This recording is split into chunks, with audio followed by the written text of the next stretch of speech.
Let's connect posts and users. For this, in my backend code, first of all, I'll go to my post model, and there we have that creator object, right? Well, that was like a intermediate solution. Now that we know users in our application, creator will no longer be of type object, but of type schema types object ID, because I will store a reference to a user. So this will now be a reference to a user here. This will also be required true, not required string, what I had before. This was a mistake, of course. So now we have a relation between posts and users. We store the creator of a post in every post we create, and on the user model, we add the post to the list of posts for that user. That, of course, means we now need to adjust our feed controller in the place where we do create new posts. There, in create post, the validation, which we do at the beginning, still is all right. But then before I create the post, I should get my user ID. Now remember, in my is_of middleware, I do actually store that in the request object. I get it from the decoded token. So we have that user ID available here. Now with that information, I'll set creator equal to request user ID. That will be a string, not an object ID, but Mongoose will take care about that and convert it. So now we create a new post assigned to that user.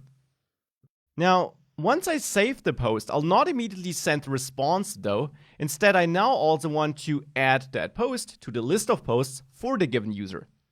Therefore, I'll import my user model into that feed.js file by requiring it from the models folder, of course.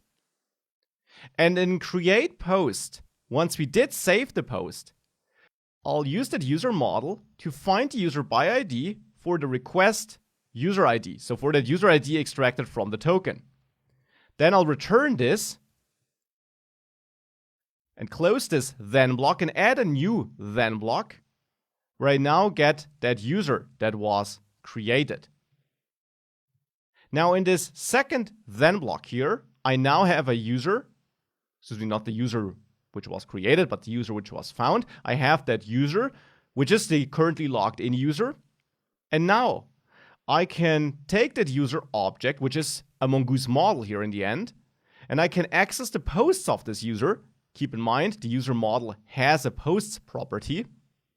I can access these posts, and I can push the newly created post. So this post here, I can push that post object to that user. And Mongoose will do all the heavy lifting of pulling out the post ID and adding that to the user actually.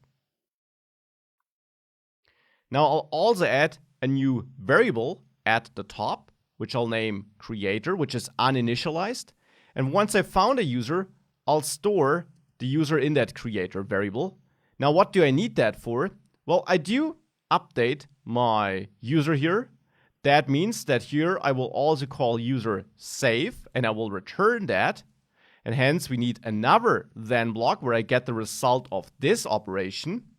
Now in this next then block, I'll send my response, and there I will not just send the post, but I also want to set information about the creator. So here I'll add a creator key, and that will be, let's say, some object with an ID, underscore ID of creator underscore ID, and name, which is creator name. So I'm just passing this extra information with the response, and if I want to do that, I have to do it through a variable.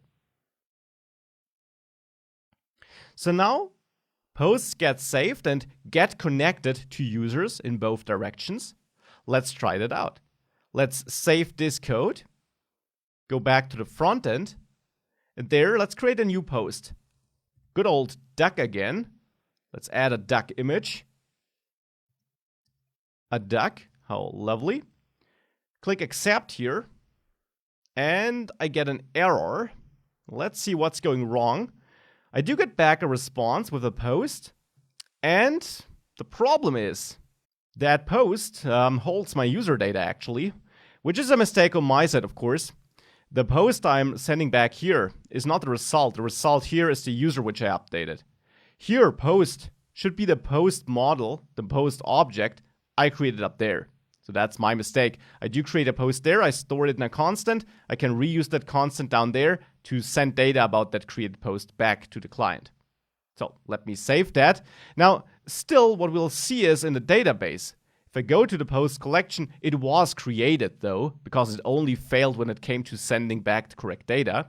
And there we see that it's also connected to a user, which ends with ABC. If we have a look at the users, this is this user. And there, in posts, we also find the ID of the post, which ends with 6E5. Yep, that is correct. So this worked. Now only a minor mistake here regarding the data I sent back. Let's simply give this a try again. Here's our post. Let's add a cup. Like this. Super hot. And now this works without an error. So now we are able to connect posts and users. Let's now take it a step further and make sure that editing and deleting is only possible for posts that belong to the currently logged in user.